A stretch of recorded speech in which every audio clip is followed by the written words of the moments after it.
Baik, Assalamualaikum warahmatullahi wabarakatuh. Kita bertemu lagi pada kajian kaidah fikih. Sekarang kita memulai pada kaidah fikih yang sughra, di mana video sebelumnya 5 video sudah membahas kaidah kubro yang mencakup di beberapa disiplin bab-bab fikih, mulai dari fikih ubudiyah, jinayah, muamalah, dan munakahah. Sekarang kita membahas kaidah sughra yang hanya sedikit terfokus pada beberapa bab tertentu. Kaidah sughra kita yang pertama adalah al-ijtihadu la yunqadu bil ijtihadi. Maksudnya adalah ijtihad itu tidak bisa dirusak oleh ijtihad yang baru. Jadi ijtihad lama itu tidak bisa dirusak oleh yang baru.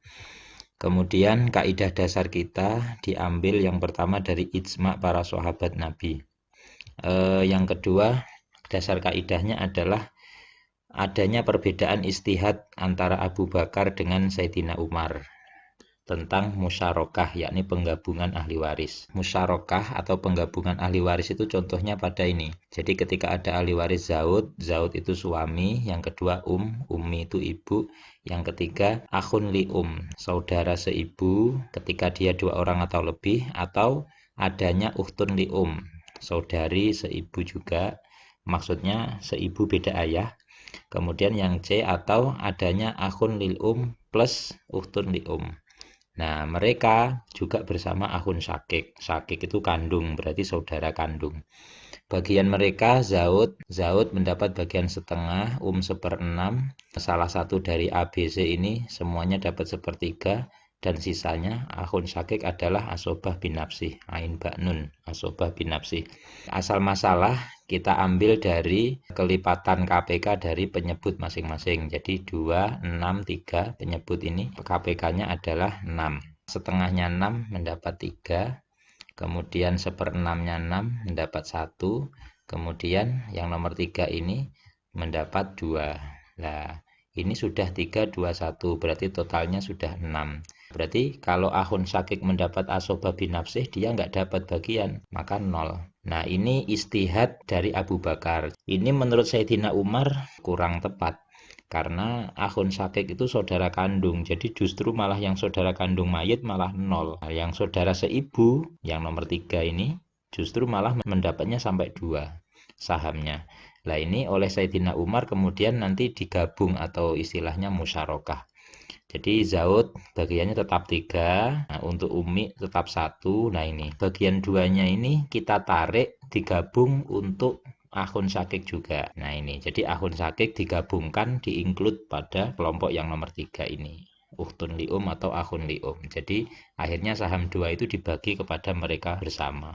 Berarti ini ada praktek al-ijtihadu la yunqadu bil ijtihad. Jadi ijtihad Abu Bakar tidak bisa dirusak oleh ijtihad Umar yang baru. Baik, kita lanjutkan. Contoh kaidah al-ijtihadu la yunqadu bil ijtihad. Yang pertama adalah ada seorang ijtihad arah kiblat untuk sholat duhurnya. Namun sewaktu asar ijtihad kiblatnya berbeda.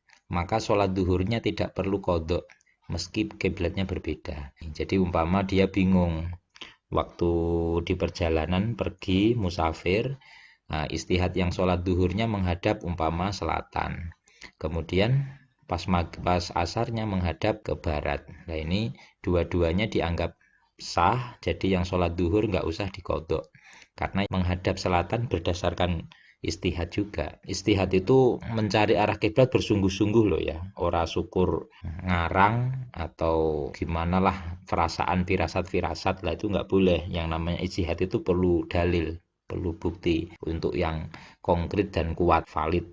Nah, itu baru namanya istihad. Kalaupun nanti arah kiblatnya berdasarkan istihad sungguh-sungguh tetap beda, ya nggak masalah. Kemudian yang nomor 2 adalah contoh budi berdasarkan istihad pertamanya menyatakan wadah A suci, lalu digunakan berwudu dan sholat duhur. Kemudian istihadnya yang kedua berbeda, ternyata wadah A itu tidak suci, maka sholat duhur tadi tetap sah. Karena yang istihad pertama itu sudah berdasarkan data akurat, saksi, dan semuanya valid, tetap sah sholat duhurnya. Jadi nggak usah mengulangi. Meskipun istihad yang kedua ternyata wadah A itu tidak lagi suci. Baik, yang nomor 3 contohnya pakar medis memutuskan nasab anak kepada seseorang. Kalau dulu di zaman para mustahid namanya al-qaif. Qaif itu dukun yang bisa menemukan nasab. Nah itu kalau berdasarkan istihad, namun kemudian beberapa minggu keputusannya dirubah, maka perubahan itu tidak disahkan. Jadi yang dimenangkan tetap istihad yang pertama. Baik, yang keempat, hakim memutuskan sesuatu. Lalu 2 hari kemudian hasil istihadnya berubah, maka keputusan pertama tidak bisa dibatalkan.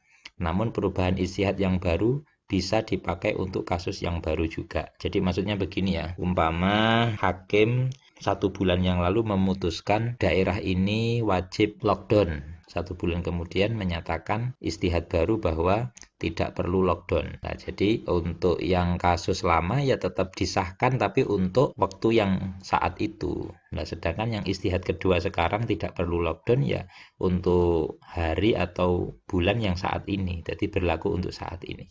Yang dulu ya tetap sah dulu, tapi ya berlakunya untuk yang saat dulu. Jadi maksudnya begitu. Baik, lanjut. Tidak bisa dibatalkannya ketetapan hakim yang mengikuti pendapat Imam Hanafi.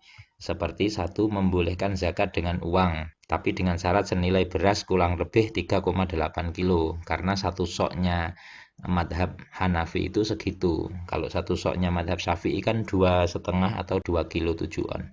Jadi kalau ada hakim beristihad boleh zakat dengan uang dengan berdasarkan mengikuti madhab Hanafi ya nggak masalah. Jadi istihadnya hakim nggak bisa dibatalkan. Meskipun nanti ketetapan hakim yang lain keputusannya beda. Kemudian yang kedua, menetapkan wajib zakat 5% atau 10% dari setiap hasil perkebunan. Seperti sawit, karet, kopi, nanas, dan tebu, dan sebagainya ya. Itu wajib zakat menurut Imam Hanafi. Lah 10% atau 5% itu nanti tergantung biaya pengairan. Butuh biaya pengairan maka zakatnya cuma 5%. Tapi kalau tidak butuh pengairan, sudah bisa tumbuh sendiri, maka zakatnya 10%. Itu untuk masalah air. Kalau masalah pupuk tidak mempengaruhi persentase. Baik, yang nomor 3 contohnya membolehkan non-muslim menerima zakat fitrah. Lah ini pendapat Imam Hanafi yang fenomenal. Ketika madhab lain tidak boleh zakat fitrah diberikan ke non-muslim, ternyata Hanafi membolehkan. Nah ini kalau hakim mengikuti pendapat ini ya nggak masalah, jadi istihadnya nggak bisa dirusak karena memang ada dasarnya.